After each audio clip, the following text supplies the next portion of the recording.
Alright guys, we're here with another Beagle session for All Style Music Nights. We're here with Carrie Nation and Speakeasy. Say hi to the audience. Hello, audience. These guys have been drinking all day, so this can be fun. First thing up, Carrie Nation, the name. Where does it come from? Because I can imagine people in the States know who Carrie Nation was. That's my real name.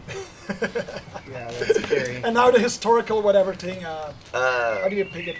She was like a temperance activist in the Midwest in the late 1800s, and so she had some drunk wife beater husbands, and so she was against alcohol, and she'd bust into bars and say, "Good morning, destroyer of men's souls." She had like 2 or 3 other ladies with her. She'd have a Bible and a hatchet, and she'd break all the bottles of booze so nobody could drink. So She's basically a crazy alcohol-hating Bible thumper. Alright. And she's hit our hometown of Wichita before, and that's why we worked her into the And name. it's not all of the states know who she is. Yeah. Yeah, It's just most a people Midwest don't. thing. Most You go people to don't the- know who Carrie Nation is Yeah, you go into the coast as a and they don't historical know. figure. Alright. It's a Beagle and drinking session today. So. You guys are from Kansas. Nope. You sing about it. He's not. He's not. So, It is, though. so you're out of it now. You're fired.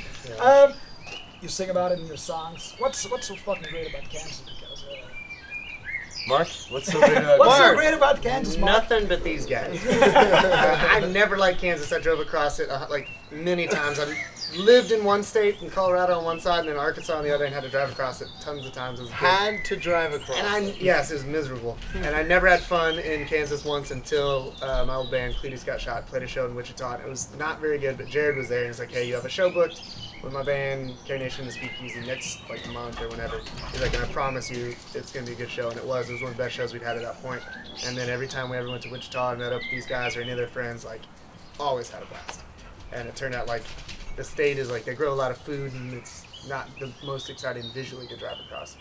But there's good people. There's good people in Kansas. All right. Yeah, so flat plains, like the western part of it. You have to drive to Colorado. It's like 8 hours, just fucking flat and no trees. Yeah, it gets Like- very depressing. Bit to like drive across that Arkansas? western part. No, Arkansas is like Hills. lots Yeah, of beautiful. hills. I drove to Arkansas. It Trees was and lakes. boring, man. Like, Maybe eastern Arkansas. Eastern Arkansas is also flat, just farm country. They grow rice. Over by Memphis and stuff, Yeah. over by the river. But up where he lives in the Ozarks, in the Ozark Mountains, it's beautiful. all right. I mean, it's not as beautiful as Kansas, but it's all right. It's Arkansas. If you like, Arkansas, if you beautiful. like hills and rivers and streams and trees and wildlife, yeah, okay, maybe. If you're into that kind of thing. Mark, Yes. you played with Cletus Got Shot. Whatever happened to those guys? Wives and children. Wives and children. Yeah, they both raising families now, and being gone all the time or half the time just wasn't working out. So they decided rather than being deadbeat fathers, they'd stay home and take care of their families, which I guess that's okay. But he just decided to be a deadbeat father. He's got his kids in the closet. He actually has My 8 my kids. future children are in my sock. The one he's wearing right now. All right, guys, your sound. I have never, ever heard a band that sounds like you guys. How does this sound came to be? And It was pretty organic, actually. I mean, when we started, it was just me and Zach and my older brother who used to play mandolin, and we just play at parties at our house. We used to have parties like all the time, and so we played. It was a lot more like folk music. And we had a show booked at Kirby's Beer Store around the corner, and we found out that one of the dudes that had been coming to all of our parties like plays stand-up bass. So we're like, "What the fuck, dude? Like, you want to play?" And he's like, "Yeah." And then so we were like, "Yeah, we got a bass player. That's awesome." And then he brought like a fucking trombone player with him. What the fuck? So we were like, "Dude, what the fuck, man? Like, this trombone player's gonna be in the band now?" Like, so, but we like made it work and kind of changed a lot of the songs up to feature horns and stuff. The first couple of shows, There's pictures of him playing bongos on stage. He only played on like 3 songs, so like the rest of them, he's just like. But With yeah. the bandana and the long hair. No, No, with it's short short hair and like It was short hair. then. Abercrombie shirt and shit like that. Yeah. I might have to bring the bongos Like back. 8 years I don't know ago. about that. You never saw that, have you? But yeah, so just playing together Still from have those that, bongos. with like trying to feature the horns more and stuff, and then eventually picking Rev up when he moved down to Wichita.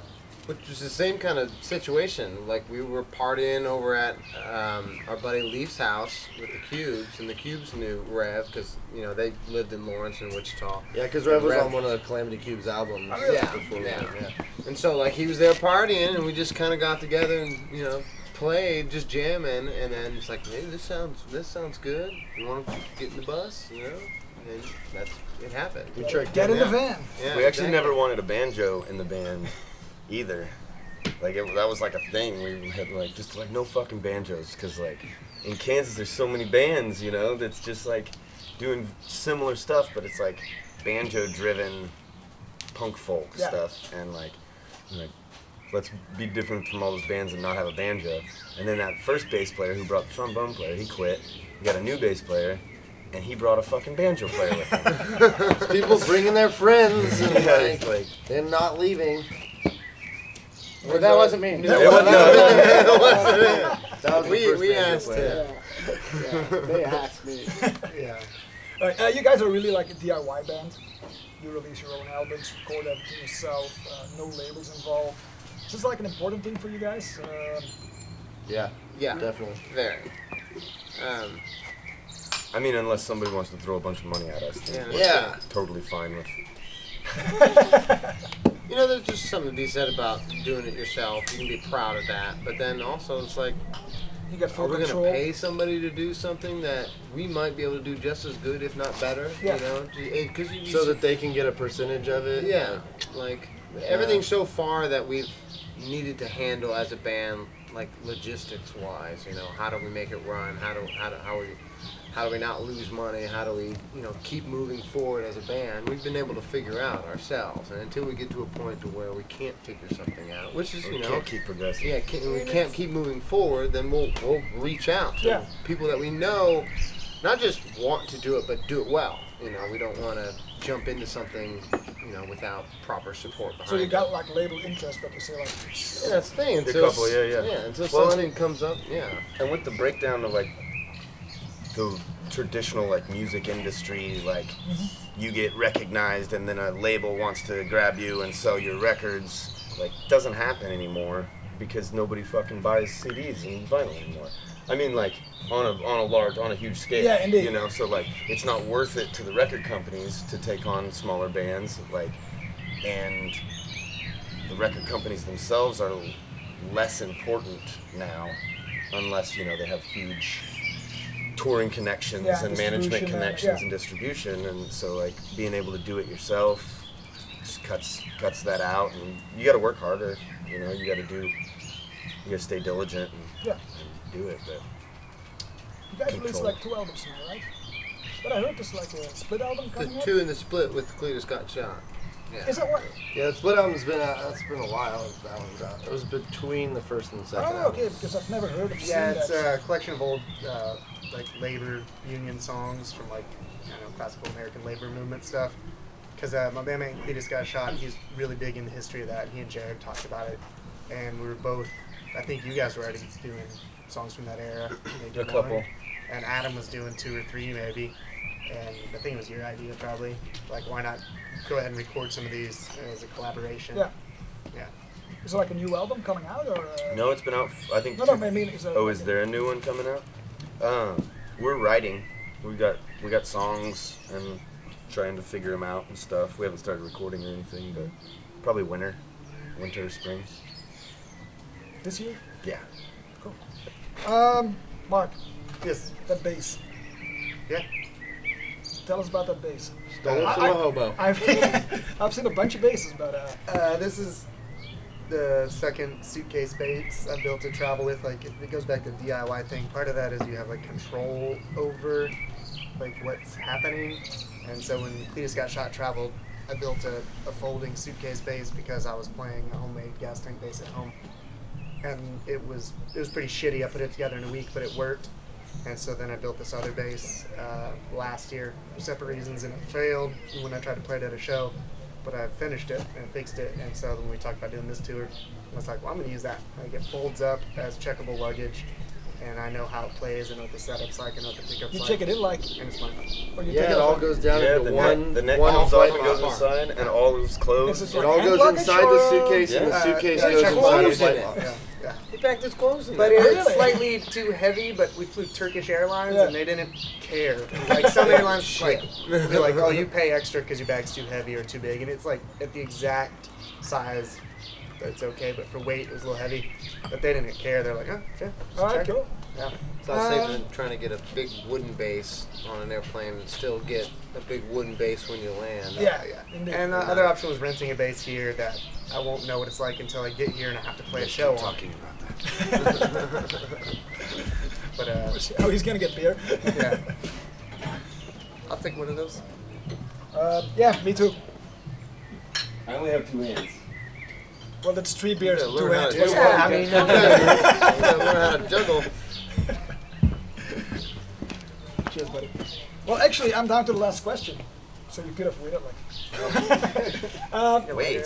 Mostly we end with a funny story. I know that you got picked up by a Russian girl last night. Attempted. She attempted. How strong was she?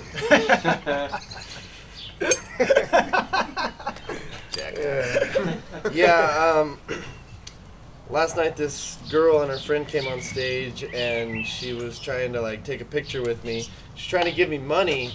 And I wasn't sure Oh, that crazy like, bitch? what for. She had crazy eyes. And I thought it was a $5 that she was trying to hand me, and I was like, no, it's okay. Like, I took the picture and she like kissed me on my cheek while like right when she took the picture, and then she was like trying to get me to leave with her. I was like, I gotta pack up. I can't like.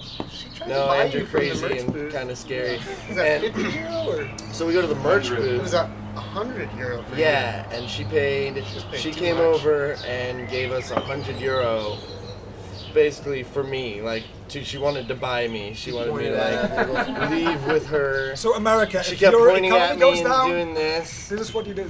It was only because we look alike though, and she got confused.